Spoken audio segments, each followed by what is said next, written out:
It's a little after 12, and I think we'll get started with today's webinar. Welcome, everybody, to Integrate Online, presented by the West Virginia University Reed College of Media, which offers renowned online master's degree programs in marketing communications. Thank you for joining us today. My name is Bill Nevin, and I'll be your session moderator. Before we introduce our guests, a little bit about me. I'm the Assistant Vice President of Communications for the West Virginia University Foundation. I'm also a graduate of the Integrated Marketing Communications program here at WVU and have been an adjunct instructor in the program for the last 13, 14 years. My sports angle on this whole thing is, of course, being integrally involved in the foundation. We have a number of people who support athletics, first and foremost, as donors. And then secondly, I'm the public address announcer for football and men's basketball, which sparks my interest in athletics as well. And of course, today, we're going to be discussing COVID-19 and its effects on sports, in particular the NCAA during this 2020 season and beyond. We have guest Jenn Cartmille, who's Director of Marketing for the Greater Columbus Sports Commission. Welcome, Jenn. And we also have Eric SanInocencio, Associate Commissioner of Strategic Digital Media for the Atlantic Coast Conference. And I was teasing Eric as a public address announcer. I just love his last name. Did I pronounce it correctly?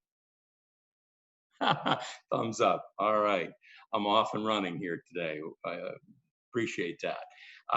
Please be sure to keep your mics muted for the session. And as always, send questions in the chat feature. And we always invite questions. So anytime during the presentation today, if you have a question, just send it through the chat and we'll try to get to it. I'm going to ask, as we start off, ask Jenn and Eric to briefly explain what their jobs entail, their day-to-day duties as it pertains to marketing communications. I gave their titles, but we'd like to know a little bit more about what they do. And we'll start with you, Jenn. Great. Thank you, Bill, and good afternoon. Thanks for joining us today. I'm thrilled with this topic. Can't believe we're 6 months in, something like that, and still having these conversations. So as Bill mentioned, I'm the Director of Marketing for the Greater Columbus Sports Commission. So sports commissions are a pretty young industry. We are an extension of our CVB here in Columbus, Ohio. So we bring sporting events to Columbus to drive tourism. So my bread and butter actually is working with the NCAA. We've hosted such championships as the D1 Women's Volleyball Championship, most recently the NCAA Women's Final Four, which is one of the largest events we'll ever host, bringing in 21.7 million visitor spending dollars into our community. So I oversee all events that have a high image or high ticket component to it, again, mostly being the NCAA. You can also think about the basketball tournament, which we just hosted here in a bubble, which was new for all of us. I know we'll dive into that. And then on the flip side, I manage all our brands. So overseeing our digital assets, social media, content marketing, strategic planning. I make sure our business plan is adhered to as well. And then anecdotally, I'm a graduate. My undergrad was in strategic communication at The Ohio State University. And in 2017, I received my master's from West Virginia in IMC. So happy to be here today. Great, Jenn. Look forward to your input in today's webinar. We'll turn it over to Eric now to talk about what he does. Thank you, Bill, and good afternoon, everyone. As a reminder of how different our worlds are, I apologize if you hear a little noise in the background. That's my two children, my 9-year-old and my 7-year-old. This is the lunch hour for them, so they get to have some fun. But at one point this morning, I was on a call. My daughter was on a call with her second grade class, a Zoom call, and my son was on a call with his fourth grade class. So I think it's just a reminder, as Jenn said, of some of the, I hate to use the word like if you have a bingo card, unprecedented is on there, but some of the unprecedented times that we're in right now. And I think for me, just describing what I do a little bit, is I oversee all the social platforms for the Atlantic Coast Conference. So for the majority of that, that's Twitter, Facebook, Instagram, obviously YouTube, TikTok, Snapchat a little bit, but for the most part, we stick to the main ones. And we focus a lot on our own events, so similar to what Jenn mentioned. So just so you guys know the difference and maybe aren't 100% familiar with how sports works. So say if Duke plays West Virginia in a football game, that is the property, or that's run essentially by the home team, or, wherever that game is. So if it's at West Virginia, it's a West Virginia game. Maybe league sanctioned, but it's their game. So from a coverage standpoint for us, we focus more on the events that we run, like the ACC football championship, the ACC basketball tournament, baseball tournaments, media days that we have in the summer, things like that. So that's my main focus in terms of the day-to-day social content. And then secondarily, obviously working with the ACC network, which was launched last year at this time, working with campaigns that they do and amplifying social coverage that they place on their linear networks, and then kind of an advisory role with the schools themselves. So what you guys probably know is that each school has their own digital department. They're all built within different sectors. They all report to different areas. What I try to do is provide a framework for them, just give them some experience on how they can either monetize their platforms, organize their platforms. I give them analytics on a weekly basis so they can understand kind of where they rank in terms of other teams in the league, and just providing guidance overall as we try to do league-wide initiatives, which I'm sure we'll touch on some of those, Bill, in the next little bit. But it's kind of an overview of it. I think the beauty of what we do, and I'm sure Jen would agree with this as well, is that things are never the same. Things always change, and there's always an opportunity to learn. And with that comes having to be flexible and understand what your current situation is, what your value proposition is, who your customer is, and trying to constantly reach them, because the platforms and ways that you may engage with them will likely change quite a bit over the course of time. So I think over the past 6 months, all of us have learned a little bit about that. But on the social side, it's been interesting to kind of chart and follow the journey of where our fans are and how we can best interact with them. Great, appreciate your introductions there. Want to jump right into things as it pertains to COVID and some of the other issues that you're all having to deal with. I read an article last week that had a quote from the athletic director here at West Virginia, and I thought I'd throw this out to kind of start with. When he was asked about the last 5.5 to 6 months, he said, "It's been a chaotic 5.5 months." Chaotic is probably the first word that comes to mind in trying to describe what we've gone through. And I think it's probably been chaotic for a lot of us that are in the marketing and communications arena as well. Fall, of course, the start of the season for many college sports. Are you and your marketing teams adjusting to this new normal, if you will, after 5.5 to 6 months? Jen, I'll start with you. Yeah, I think almost feel like we need to wipe new normal and just say this is normal. Eric and I chatted a little bit with you guys prior to this as we were prepping that. I just don't think sports are ever going to look quite the same. I don't know what that is. That is just a gut feeling I have talking to some of our institutions, whether that's still fans and stands, but a little different. So for us, we're used to being really calculated in what we do. We're a strategic department on my team. I lead that way. I think the IMC program builds you that way. And I know we'll dive a little bit deeper into some tactical things, but for me, especially as a nonprofit, we're in the public sector a lot. We're funded through private and public dollars. So for us, we've had to throw being calculated out the window, which is really hard if you're used to being someone super calculated, because there aren't day-to-day. I mean, when we first went into this pandemic, we were set to host the NCAA Division III Women's Basketball Championship. I'm talking like a week before everything, or a week after everything shut down. So I was with my team as the Governor DeWine in Ohio was literally tweeting out, okay, just you're allowed to have your grandparents there. Okay, so then we took our crisis plan and we shifted it, and we worked with the NCAA to figure out what that looked like. Then an hour later, a tweet came out that said, just kidding, no fans, you can still have the event. And then the next day, literally everything was canceled. And I think the NBA was really the first to set that, push that envelope, and then NCAA followed. They had to cancel Women's Final Four, which I felt for my counterparts down in New Orleans, because I know how much work goes into that. But it almost became this domino effect, and Eric mentioned it earlier, and I think we're all flexible in our jobs in some way, but I cannot express enough how nothing prepares you, no crisis plan, Eric's shaking his head, no crisis plan, nothing. Again, please have that. I'm not advocating you don't have a crisis plan, but you need to literally have that with draft written over it, because no one could have predicted how quickly we'd go from you could bring your grandparents to watch your student athletes to just kidding, we're literally not having sports, and everything you prepared for the last 6 months has just completely been a wash. So I speak more from a really calculated person who had to let that go. And even to this day, I mean, when we were going through our governor's plans and now we're into school again, and we still are finding that there's a case at a school and then they have to shut down and go back to online. I mean, there is nothing that is sacred anymore. So if you're planning for that to be the case, I'd recommend that, you throw that plan out the window. And I think Eric can really speak to that a little bit more. Yeah, I think what it's taught us is there's really no such thing now as a long-range plan, so to speak. And it's something out of your control, Bill. So let's focus on that. It is something that is completely out of your control, and it's uncharted territory for everyone involved.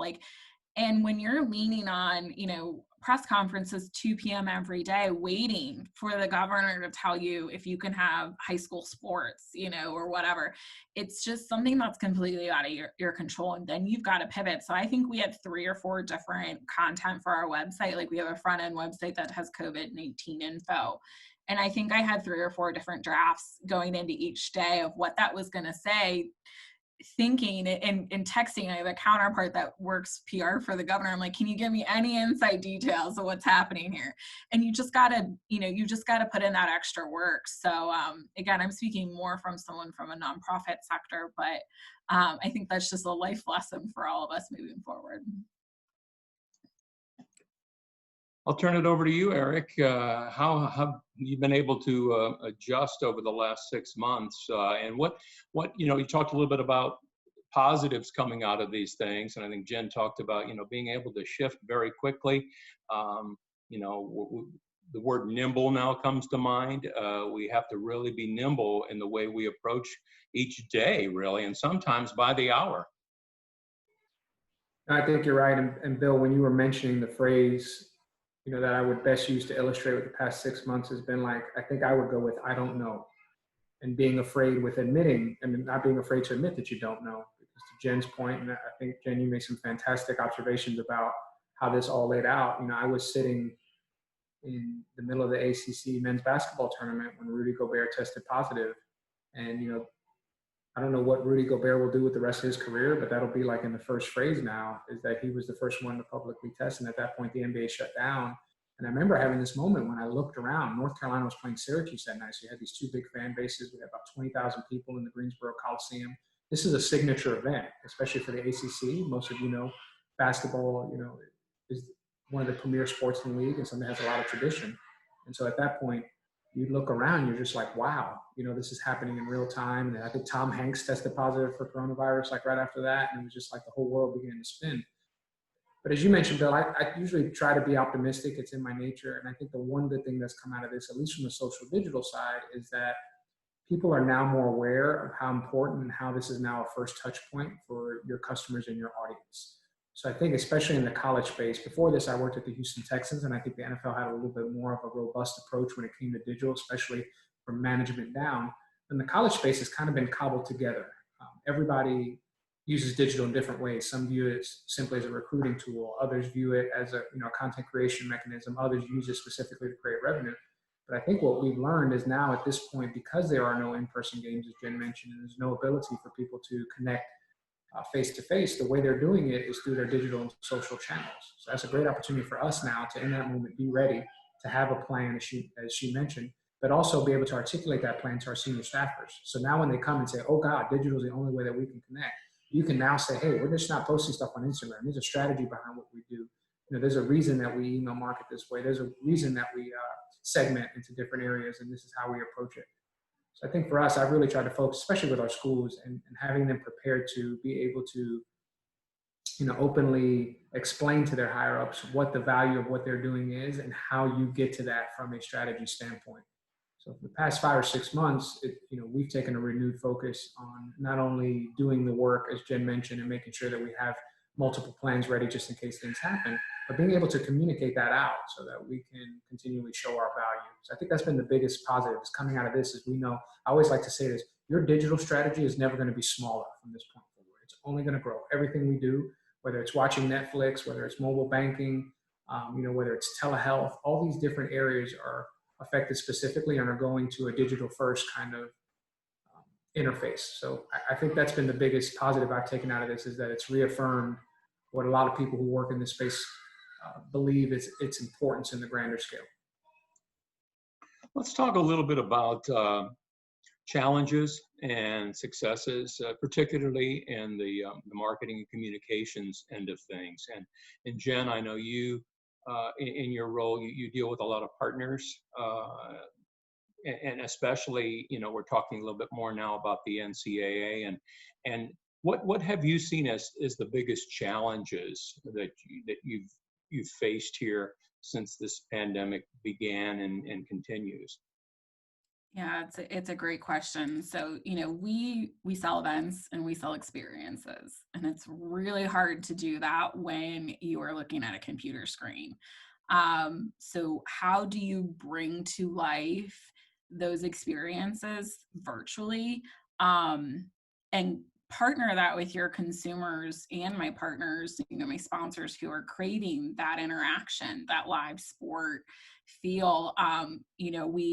We joke with some of our partners that when you're not feeling your best or when something in the world is just not quite right, you turn to sports to take your mind off of it. And we didn't have that opportunity. So I think the biggest challenge is deciding how we're going to pivot those experiences live. And, I'll share, so we are right now one finalist out of 4 to host the 25 or 26 NCAA Women's Final Four again. So we're in the running with Tampa, Phoenix, and Portland. And there's a 3-pronged process to it. It's a bid that you submit a digital bid, which we did in May. And then last Monday, we actually had our first virtual site visit. So again, how do we sell a city and an experience? They look for how your fans are going to interact, from the arena to Tourneytown, from Tourneytown to their hotel. How do you wrap that into a virtual space? It is something we had never done before. And we knew we didn't want to do it just on an iPhone. So, for us, we used a production company locally and used a lot of graphics and some pre-recorded footage to execute it. It was a 2.5-hour virtual site visit. So for us, taking away from that you can do these things virtually. And I also understand the NCAA understands this is not real time. Like, this is not real life. They know that you got to be nimble on their end too, that they're going to have glitches. But that was a huge learning curve for us. None of us had done 360 virtual work before. So we implemented that.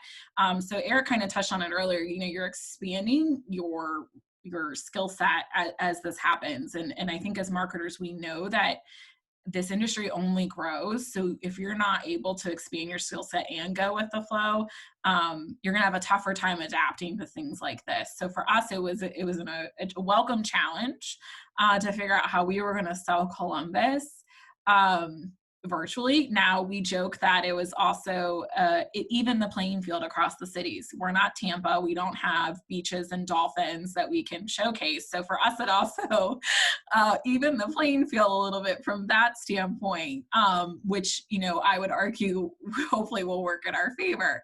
So for us, that was just a great way of turning a challenge into a success. It went off without a hitch, no glitch, no internet went down during the process with it. But I would also share that we've then pivoted everything virtually, and we did a series called Virtual Sports Report. It was free for our community attend. It was every Thursday from April through June, and we sat down just like this with the Blue Jackets, which is our NHL team, the MLS, which is our crew, our crew is our MLS team, and we had conversations like this with them so that people who were missing sports felt like they were getting something out of it. So that was a huge success for us. Actually, again, there was no barrier to entry. People didn't have to pay. They just had to register. And I think that what's great about that is people felt like they were truly connected like this. They felt like they could ask questions that maybe otherwise they wouldn't have talked to a Jody Shelley. Or we had Nick Foligno, who's the captain of the Blue Jackets here. You know, what opportunities do you get to really ask a question, quite frankly, personally, to the captain of a major league sports team? So for us, is it the same thing? No, but it was a way for us to pivot and provide content and sports to our community when we knew they needed it the most. Eric, I would imagine just having to deal with 15-member schools inherently has its own challenges, but throwing this on top of it, and your member schools are really located all along the East Coast, from what as far north as Massachusetts and New York down to Florida, and then out to Indiana. I mean, that in itself probably has its own challenges, but put this on top of it, and you're dealing with all of these member schools who, as we know, COVID has a geographic component to it, depending on the number of cases and so forth, based on where you're at. What has been some of your biggest challenges along the way here? No, I think that's a great point. I think we've all learned a civics lesson throughout all this about how, you know, the United States government works. As you mentioned, we go all the way from Syracuse, New York, down to, you know, Miami, Florida, cover the entire Eastern Seaboard and everywhere in between. So I just think from a digital perspective too, is that each school has their own priority as to, you know, what they deem is important on their social channels and how they're, you know, how they're producing the content around that. And I think you add into what's happened from a social justice perspective. You know, so we've had kind of multiple prongs, and at the ACC, we've created what we call the Core Committee Champions of Racial Equity. I'm actually one of the officers on it, and you know, we spent a lot of time working on, you know, Unite logos. We have a special Unite logo that we created for the league, and you know, D&I training on top of everything that's happening in the COVID sphere. So I think Jen's touched on it quite a bit. Is just you're almost playing whack-a-mole in some ways. And that could be hard for people who like to set out a specific strategy, and this is what we're going to do, and these are the touch points that we're looking to hit along the way. You know, but there is no manual, as she mentioned earlier. Like, there's nothing on the shelf that you can go grab and say, okay, we're in a pandemic, here's what we do. And I think because you have all these channels too, it can be a little bit overwhelming in that how are you looking to produce content that's specific to all these different. So the advice I always give marketers is it's okay to be really good at 2 or 3 things, then be mediocre at 10. And so we've doubled down specifically with the schools at finding areas where we feel like they can be the strongest. It's almost like a coach. You're putting them in the best position to succeed. Now, there will be times, as I mentioned, with the Unite logo, we had a big release last week where everybody contributed and posted their color version of that logo to show that we're all support together. But when it comes to Miami really may want to push, you know, 1980s re-air games as something as part of their strategy, and then invite old fans in, where Virginia's going to do basketball around their national championship that they won a couple of years ago. So my role as I interact with the schools, it's trying to foster those conversations so that they figure out what's important to them, and then how do we help them execute. So for our side, it's clearing rights so that they can air these games on digital channels, or finding technology where they can have 3 or 4 of their players watch live as the game is going on, so fans feel that extra connected experience. Because I think, Jen, you said it perfectly. Even though people are not going to games, they're still wanting to create that community that sports creates. You know, how can we feel like we're in something that's bigger than ourselves, and how can we feel like we're in it together? So I think digitally, it's not as easy to do that, but we've tried to find ways around it. And then each school, like I said, providing the blueprint for what's important to them. And then within that, we can dig and create a plan and help their fans stay engaged during a trying time. But as I mentioned, you know, like you can't plan it out. It's not 6 weeks from now we're doing X, Y, and Z. It's each week, each day, each meeting that you come off, a new initiative comes out of it. So I think for us, it's a great example of, you know, maybe we are too structured in our daily lives, or we are maybe over saturated with what we feel needs to be the expectation, because what we found is when we have limited time to turn things around, we can do it. It's not ideal to work that way, but it's nice to know that's in your tool belt. Both of you have touched upon this in the answers to earlier questions, but you know, we know that integrated marketing communications is really all about creating that experience, that positive experience, in engaging our audience, and at times, you know, with no events, no activities, no in-person type things, if you will, it's been difficult to have engagement. It's been difficult to have events. What have you done to kind of take the place of some of those things through marketing and communications in a virtual world, if you will? I heard one person early on in the pandemic who is an expert talk about, we were concerned about whether, it would be appropriate to engage the audience. And that was kind of early on in the pandemic. And I think the advice was, you certainly don't want to disappear.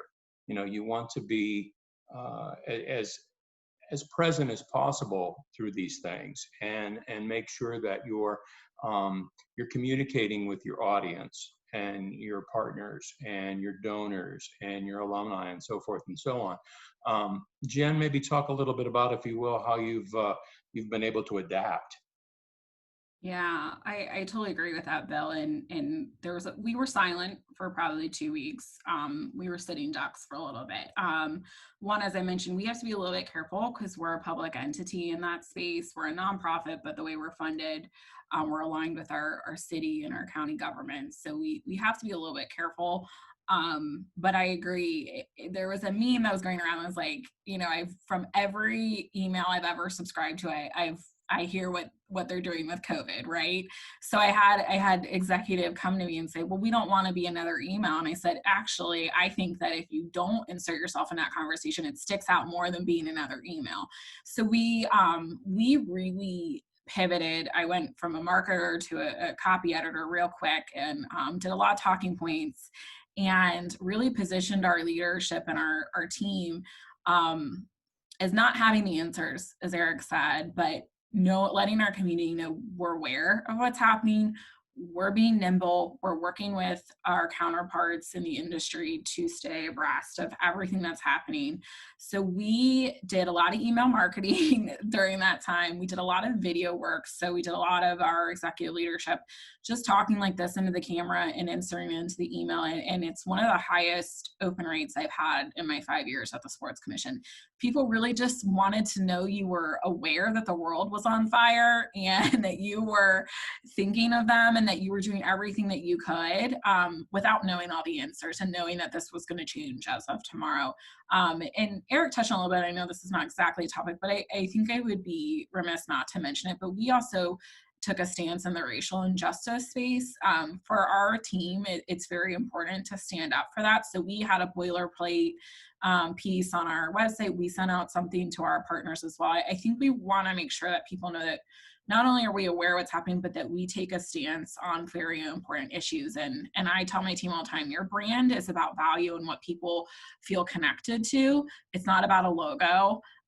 So for me, I feel like, if people believe in that space, those are the people that we want around us. I'm not worried about offending people as much as I'm worried about doing what's right. So we did a lot of that kind of work. So really, again, being flexible as a marketer, like I said, there are days that I'm straight data and there's days I'm writing copy for my executive leadership. And I cannot tell you I tell people when I get hired, I tell my team when I'm growing them as professionals, that is really important, because at the end of the day, those words matter, and saying the right words matter in those situations. So we did a lot of that, and same with our partners, just let them know that we were listening, that we were there, that we were trying to do it. And we were really sensitive that they might have to cut their partnerships with us. So it wasn't an approach of, why haven't, especially if that month they were due for their money. It wasn't that. It was, how is your team doing? How are you guys doing? Because every industry is affected, at least in Columbus.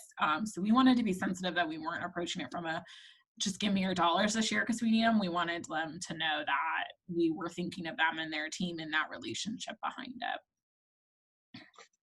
Eric, I would imagine the digital platforms that you use were perfect platforms to be able to continue that engagement and make sure that the messaging was put out there through those platforms during all of this. Yeah, and I think one thing I maybe knew about sports but didn't realize so much until things were were canceled is how much of our calendar rotates around those sports, right? So there's certain times a year that we can count on things. As you mentioned, Bill, the fall usually means the start of college and pro football, and that's what we build up. Like you have your fantasy football drafts, you have all these things, and it's building up to this moment. And so what we wanted to do after that original couple of weeks where we were just sharing information, much like Jen mentioned, is try to mirror what people were used to in their sports schedule with what we would produce from a content perspective. And again, I'll be the first to admit, like having sports, having old games, it gives us a huge advantage in the marketing space in that we have some content to begin with that we didn't have to create. But one thing that we did create that found a lot of legs was the idea of the best basketball player in ACC history bracket. So we made 64 we chose the top 64 players. We chose multiple players from each team. We seeded them 1 through 16. So to give people kind of the feel of filling out a bracket, and then we did all online voting, mostly through Twitter, where people could vote whether they thought Ralph Sampson was better than Tyler Hansborough, or Michael Jordan was better than Carmelo Anthony or something along those lines. And to me, it was a lot of fun because the ACC has a bit of a different history in that we've added some teams to the league here recently in the past 20 years that don't have, like 50, 60 years. So it's fun to see those kind of fans, even just for the moment, because it's not like we were given a prize. It's not like we were sending whoever won a trophy of some kind, but it was just a fun engagement piece. And to see them be territorial and have that moment to root for their team. And it was quite funny because Carmelo Anthony ended up winning the bracket. And it's funny because he never played in the ACC. But it was just a fun in the moment where Syracuse is like, we're getting behind every single Syracuse person. We don't care how ludicrous it is. We want to support our team, and this is a big deal for us. And then you saw the North Carolina fans doing the same. So just in that moment, we wanted to try to replicate the type of passion that they would have had watching March Madness on television. So we used that through a bracket format. And so what I would encourage people to do as marketers is think about the calendars of what your customers expect from you. And if there's ever any kind of interruption in that, like there has been this year, is how can you try to replicate that, or at least make them feel somewhat connected to what they would normally be doing during this time period had things not changed. And that triggered something for me, Eric, too. One thing I want to touch on too is we also didn't just dive into stuff just because it was hot or it was trending because people were at home and on their phones. So for example, we didn't do TikTok. We didn't launch TikTok. I had a couple people come to me and say, let's do TikTok now that we have all this time on our hands, but it just didn't fit into our marketing plan long-term. So as much as you need to be nimble, we weren't also jumping at things because people were just at home and TikTok had gone up, through the roofs or whatever. We were staying true to our content calendar, to Eric's point, and true to our audiences. So I think it's also worth mentioning that don't also hit the panic button, just because you may feel like in 2 weeks you don't have much to say or do, because long-term that can have consequences as well.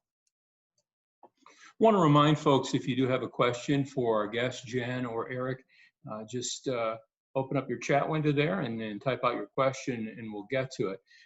Eric, you touched on this.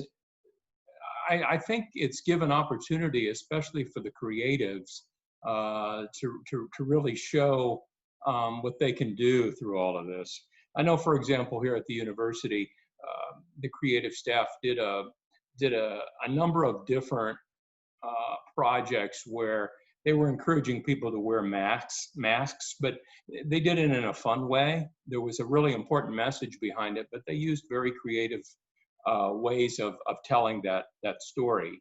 And I think sometimes when you have situations that come up like this that are very serious, obviously, there are different ways that you can message where you can be creative as well in it and really be compelling at the same time. Have either one of you had opportunities to really showcase creativity in your messaging through the pandemic? One thing comes to mind for us, Bill. I think it's an interesting perspective. Maybe we'll delve into this too. Is managing creatives remotely through this and trying to give them some direction. Because I think, maybe challenging is not the right word, but maybe being more empathetic and understanding of where people are, because it's not the normal setup of where they used to create content. But I'll give you an example where this worked out well from us. as I mentioned earlier, we actually canceled for the first time in history the ACC men's basketball tournament. We got through the Wednesday, and then as Jen mentioned, we had plans to go Thursday with just small audience, but then at that point, everything got canceled. So that's the first time in history that we had done that. And so we wanted to tell that story as a way to not only chronicle what happened, but to also have people feel like they were connected to something because we're all experiencing it at the same time. So we actually created a mini documentary called The Tournament That Wasn't. And we released that about a month ago on our social platforms. And we weren't set up to do this originally, but because we had cameras there and we were shooting and we got all this footage, video team, digital team, we all kind of huddled together and said, hey, can we tell what it was like for those 3 or 4 days? And again, it was about 20 minutes, actually ran on the ACC network, which we're quite proud of. Got about 600,000 views total across socials. Big win for us, especially on the media side. And what we did was we kind of chronologically told what happened, because people forget we played the women's basketball tournament and it ended that Sunday. And at that point, we were already having discussions about what this could look like. Greensboro changes over from women's to men's. You see all this, the new court comes in, all the new signage. Then at that point, we just started to tell like what that Tuesday was like, the first day when everything was fine and we were playing and basketball was on. Then Wednesday, all these things start to happen where Rudy Gobert tests positive to Tom Hanks. That's why they stick in my memory, because that's what we focused on. Commissioner statements. We got him to talk about what it was like when he was talking to Governor Cooper on the Tuesday and those different staffs. And then Wednesday, we decide we're going to play, but then it gets canceled. What were those times like? What was it like for the coaches? What was it like for the players that were involved? We got some great participation. I think it was a fantastic way to look at a unique piece of history that we were all experiencing, but give you kind of access maybe to stuff that you didn't know, or like how the decisions were made. We try to be transparent as we could. And that was an example of us pivoting, as Jen mentioned, and realizing we have this footage, and who better to tell the story than us? Who better to, help share what it was like in that moment? Because we all were there. We were sharing tidbits. They asked me like, what do you remember, Eric? And I was like, well, to me, I always remember Rudy Gobert. I remember Tom Hanks. And I remember looking around and seeing all those people. And I remember how surreal it was when we said on Wednesday we were going to play, and then 2 hours later, to Jen's point, everything was canceled. So that was one example of getting the creatives together, because you have, graphical treatment that you're doing, the videos. We shot them all these interviews through Zoom calls. You've got Roy Williams on Zoom, you've got Leonard Hamilton on Zoom, and you're in their homes, and just that intimate kind of setting, what it was like for them along with players. So I think that's something that we're really proud of, that we're able to kind of shift creative ability to and produce a product that in the end helped tell a story that was important to us.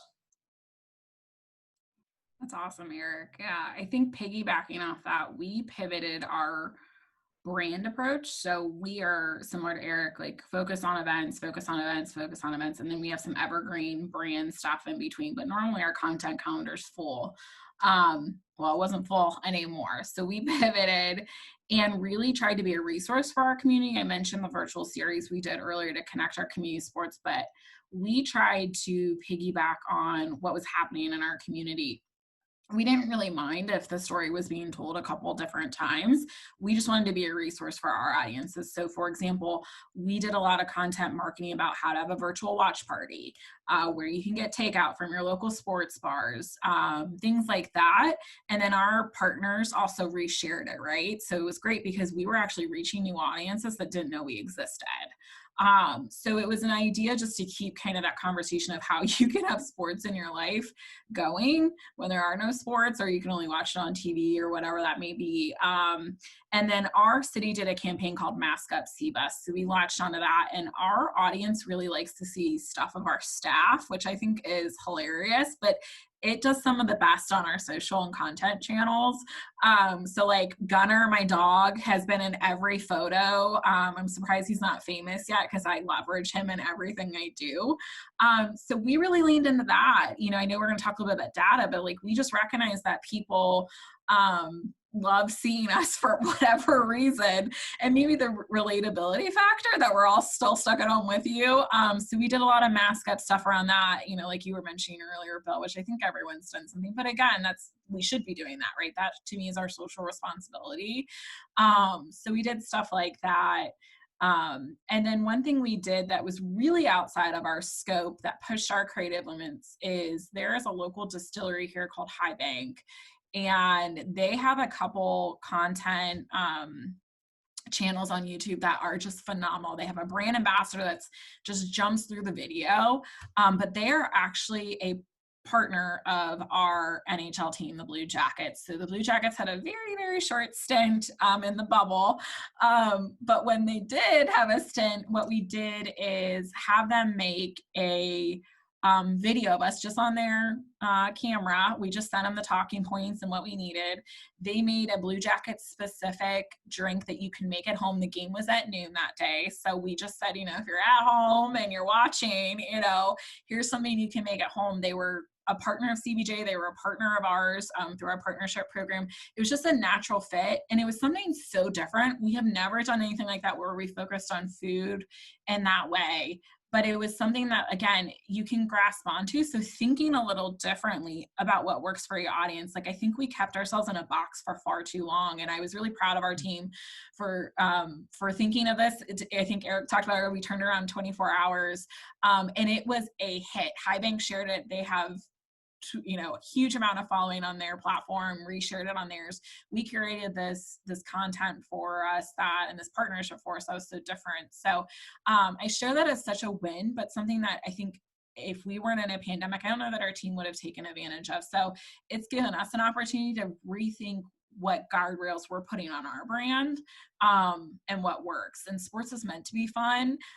So let's have a little bit of fun with it, especially when, you know, the game's at noon and you be able to enjoy a cocktail or a mocktail at home. Those are really great examples. We've heard so much in the industry, and not just the marketing communications industry, but really across the board on budget tightening, furloughs, layoffs because of the pandemic. You know, the revenue's just not coming in like it once was. Have either one of you been faced with that and having to deal with that additional challenge in terms of just your team, your manpower? You know, I know it was just announced, I think last week, the NCAA was laying off and, you know, hundreds of people, furloughing hundreds of people. And so I think that's an issue that a lot of marketing and communications departments are having to deal with. Eric, why don't you start? Have you had to deal with those challenges as well? We've been extremely fortunate in our office that we have not. However, at our schools, as many of you have read about, there have been several implementations put in place. But even though we haven't had to go through that, and I'm not equating what I'm about to say as equal, I think it hangs over everybody in our office as a possibility of what could happen. And so I think even, you know, being able to discuss that, you know, one part of my job I feel like that has really turned on in the past 5 or 6 months is just being a sounding board, and, you know, to allow people to openly express what's on their minds, because, you know, it's challenging on so many fronts, as we've mentioned, right? So many things are happening to us at once, so many changes, and just being able to be open and allow people to discuss how they're feeling about it just from a mental health standpoint. I know myself, I feel bad for my wife sometimes because, like, she hears about all these crazy things that are going on, and, like, it just allows me to, you know, kind of decompress a little bit. But some of the schools are obviously going through, you know, big layoffs and across the entire industry. I've had several friends go through it.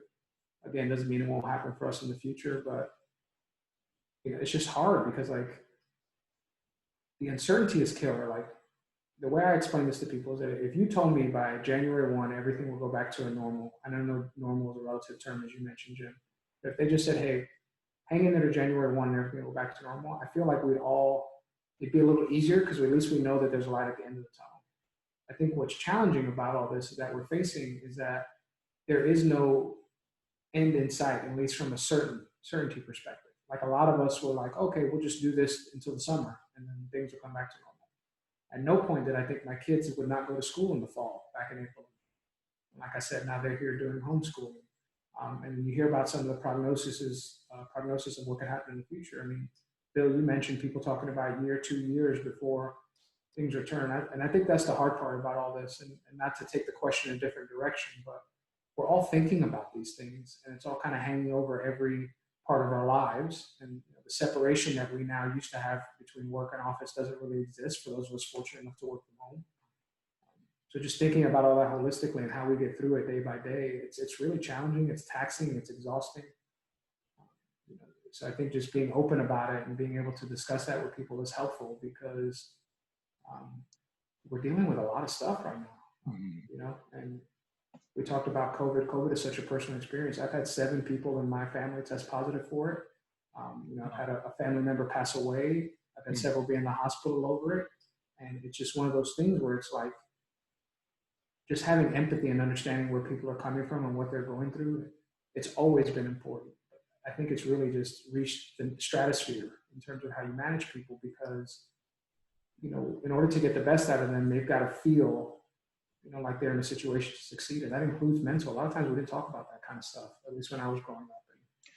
And No, those are really, you know, those are really great suggestions for folks. And we did this at the foundation a few months ago, just, you know, with this new work from home environment. It's not like you can just walk across the hallway and chat with a coworker. You really kind of have to go out of your way a little bit to check in on people. But what great advice!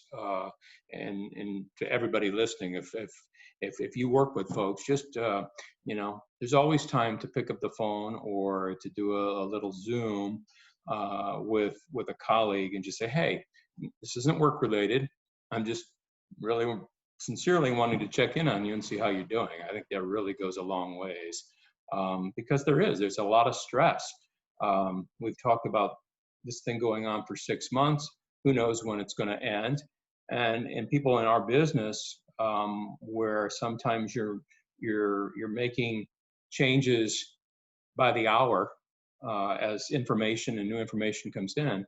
It is stressful. It's taxing, and people are worried about their jobs and whether they're going to have a job and whether they're going to have income down the road. And I'm sure, Jen, you've dealt with the same situation in your area. Yeah, well, I really appreciate, you know, where this has kind of gone with this subject, because Eric hit on the head. You know, as you go through your career, you've got to learn your leadership style. And I have a very young staff with me. We had to lay off 12 people. I'm getting emotional just thinking about it. It was hard. It's hard to, and they were all from all walks of life. It was budget based. So if their budget wasn't going to be fulfilled because we weren't hosting events there, but you know, that was how they did. And I commend our leadership for approaching it that way, and not just who was last hired. But either way you slice and dice it, it's not easy. And my staff continues to look over their shoulder and wonder if they are next. We are not immune to anything. What I try to remind my team is that we are doing good work and continue to focus on the good work we're doing. And if we have to cross that bridge, we'll get through it together. But I do appreciate the note. Mental health is a serious thing. You do not know what people's home environment is like. Sometimes their work is their way to get away. So, you know, one of my young staff members lives in a 700 square foot apartment. She doesn't have an office. She, you know, works on her kitchen table. And for her, it was just a very hard adjustment working, like figuring out how to work, you know, and then you're going through racial injustice and you're going through a pandemic and you're going through all these things.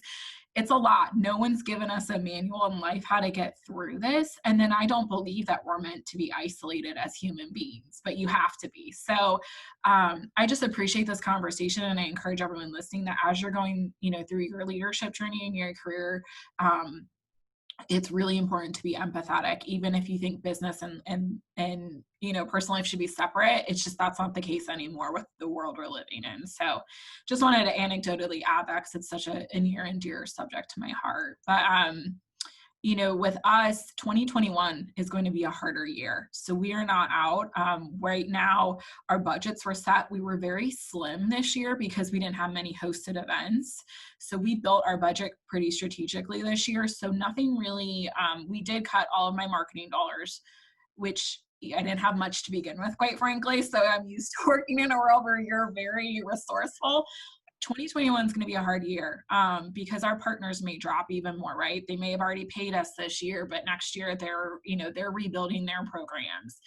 We're not looking like we're going to have a lot of NCAA events next year, at least in Q1 and Q2 that we were scheduled for. So I think the toughest part is yet to come for us. And again, having these conversations with our team, reminding them that we're doing work. And I would say on the flip side of that, we're not curing COVID.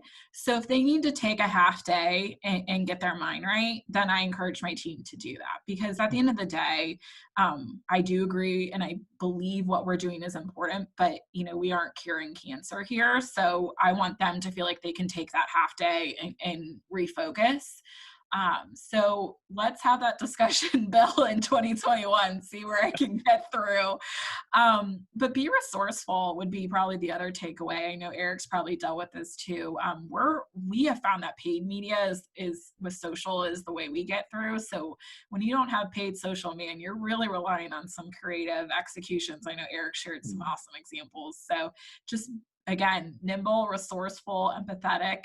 Maybe those are the takeaways from this topic. Yeah, those are all great. We've got about 5 to 10 minutes left, and we've brought this topic up a couple of times throughout the hour here, but I do want to spend at least a few minutes on it because it's so important. And obviously this panel's about COVID, but I think we need to talk a little bit about the topic of social unrest. That is really kind of, it's really become a topic in the sports world. We've seen, especially with the recent NBA tournament and what happened there, and how individual teams are trying to make statements now. Eric, maybe talk a little bit about how the Atlantic Coast Conference has approached this and how some of your member schools are working through this. Good topic, Bill. We'll probably spend more than 5 or 10 minutes on it. I will say this is a very personal issue for me. Obviously, as you guys can tell by my last name, I'm a person of color, I'm Hispanic, and I think growing up in sports give you so much. Like, I was the first in my family ever to attend college, and the reason that I got there is because I got a baseball scholarship. So like, sports for me have been the way that I've moved, my life forward, my career forward, my family forward. And so I'm really bullish on sports' ability to affect change and to do great things for marginalized people. And so I came into that aspect, and like most people, when the George Floyd killing happened, I just wanted to figure out how can I help. Like, I was having these discussions with my friends, and after seeing that footage, I was having discussions with my kids, explaining to them all the different things that get to this point and where we are as a country. And so we just started with the simple, idea of how can we help. And so we formed a smaller group of middle managers, all people of color, and we started laying out ideas. What if we did this? What if we did that? And then we brought it to our higher ups. And one thing I will give young people credit for, because we got a couple of younger people in our group, is that when I was growing up, there were certain things that you weren't supposed to talk about at work. And one of them, politics, religion, stuff like that, you kept that away. But I think the younger generation is a lot more vocal when they think things should change. And it's really inspired me to kind of use my voice personally a little bit more. And so we went to our senior staff, which I'll be honest, a couple of years ago, I may not have felt comfortable doing that. And we said, we want to be a part of creating systemic change for this league, for our member institutions. And here are some ideas that we have, here are some platforms. We went in there buttoned up. And then they decided to create what I mentioned earlier, the ACC Core, the Champions of Racial Equity. We have campus reps. We're up to about 36, 38 members at this point. We just had a call earlier today. And we're talking about, as I mentioned, D&I, mandatory D&I training, which we passed last week, unity statement that we shot to now be read at all games, all ACC games. We have the Unite logo, which will use digital, use on t-shirts, and then also use stenciled on the field, and hopefully some on broadcast as well.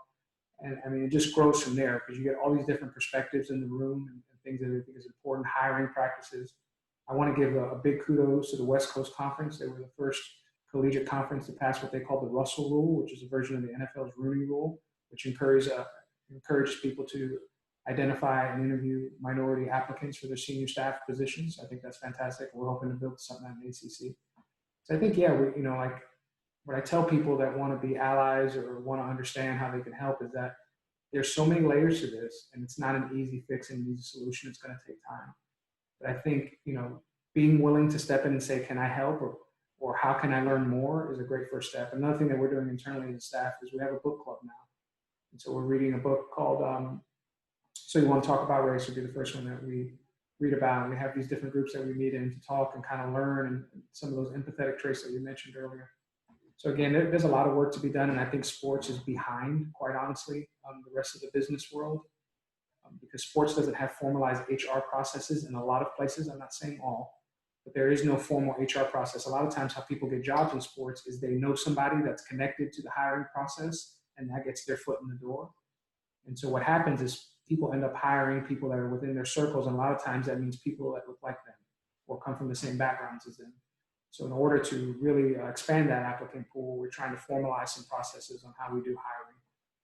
And so I think all the commitment that you've seen from multiple organizations, multiple institutes is a great first step. And hopefully this is a conversation that continues, because when we hope to get back to wherever the new normal is, we still want to be better in this space and want to keep improving. Sorry, long answer. No, that's great. All good stuff. Jen, a couple minutes left in the program here. Yeah, well, thank you, Eric, for sharing the work you guys are doing. I have two prongs to this approach.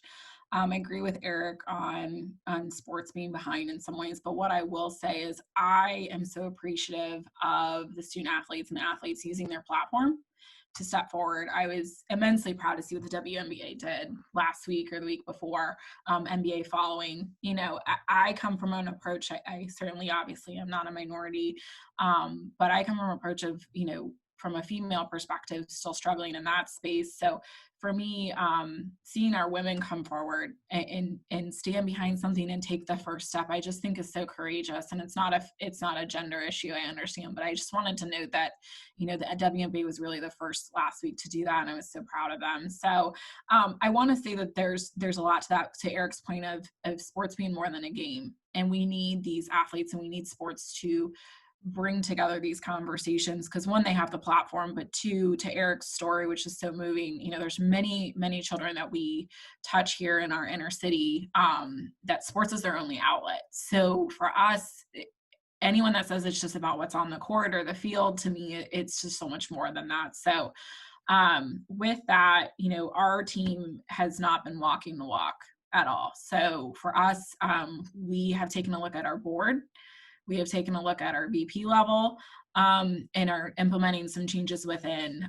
We've got a lot of work to do. And to Eric's point, Columbus is a very progressive city. It's a very inclusive city. Our city council president is a gay Black man.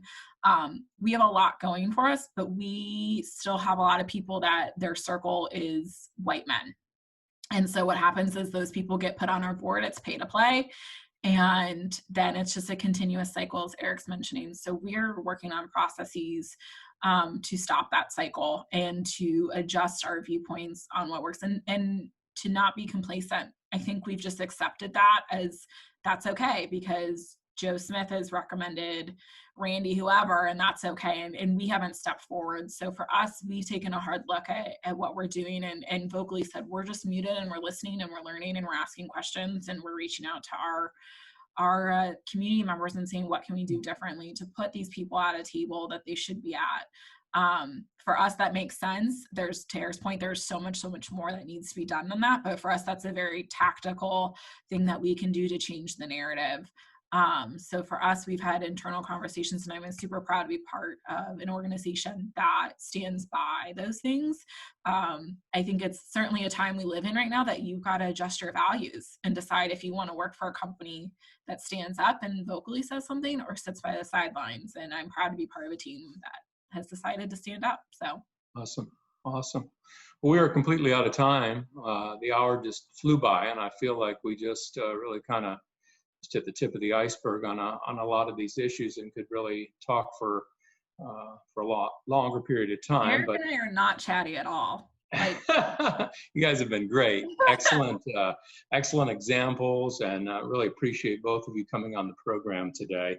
To our folks that tuned in this afternoon, we thank them. Be sure to visit integrate.wvu.edu for upcoming sessions, recordings, and previous episodes, and to subscribe to previous updates as well, and to receive those that will be coming down the pike as well. Have a great rest of your day, everybody. And again, thanks for joining us.